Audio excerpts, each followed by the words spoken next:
Bonjour à toutes et à tous, dans cette nouvelle vidéo, expliquer le rôle d'un proxy RDS. Dans cette vidéo, nous allons voir les différents sujets suivants. Nous allons expliquer son fonctionnement. Nous allons, et par la suite, discuter les avantages d'un proxy RDS. D'accord? Ce service et ce composant et cette ressource présentent un coût. Donc, ça sera plutôt une vidéo théorique. On est plus aussi sur des usages à caractère plutôt professionnel et corporate. D'accord? Mais important de comprendre son fonctionnement. Donc, regardons ensemble le fonctionnement d'un proxy RDS.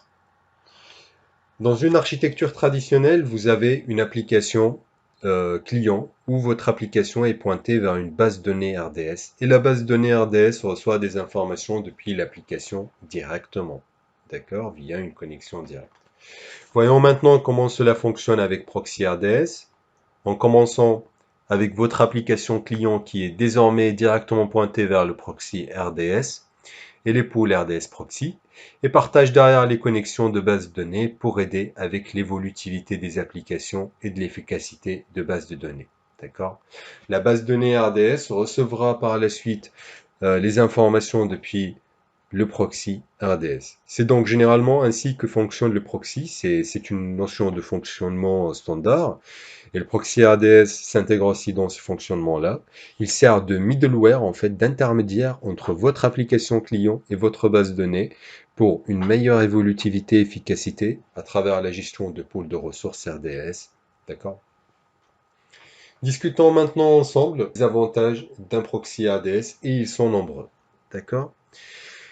Donc, tout d'abord, il nous fournit une tolérance aux pannes et augmente la disponibilité globale de nos applications. C'est un service, une fonctionnalité serverless. Ça, c'est très important, encore une fois. Donc, on n'est pas dépendant d'une infrastructure derrière qui peut tomber en panne.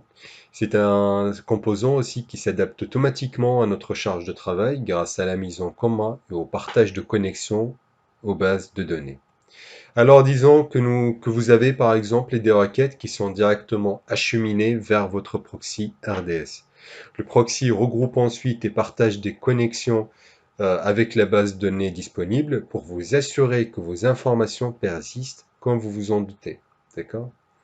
RDS préserve également les connexions des applications lors d'un basculement. Supposons que votre base de données principale tombe en panne, RDS va rediriger normalement les requêtes vers la nouvelle base de données principale, vers la nouvelle base de données active. Le proxy RDS détecte également le basculement et achemine rapidement les demandes vers votre base de données en veille. Il est également déployable sur des zones de multidisponibilité, ce qui nous protège de défaillances d'infrastructure.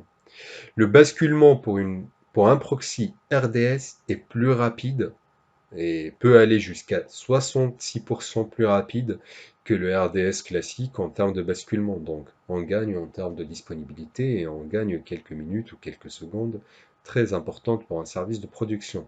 D'accord? Discutons maintenant d'autres cas d'utilisation de proxy RDS. Ce proxy est donc génial pour les applications avec des charges de travail imprévisibles, ainsi que les applications qui ouvrent et ferment rarement les connexions à la base de données. C'est également bon pour les applications qui nécessitent de la disponibilité par des défaillances passagères. D'accord? Et finalement, c'est un service et un composant très intéressant pour les applications avec des connexions ouvertes mais inactives. Il saura mieux gérer en fait les connexions persistantes. Il saura mieux gérer aussi les connexions ouvertes mais inactives qui monopolisent des ressources sans pour autant être productifs. Donc voilà pour cette vidéo, merci à vous et n'hésitez pas à me rejoindre à la prochaine vidéo.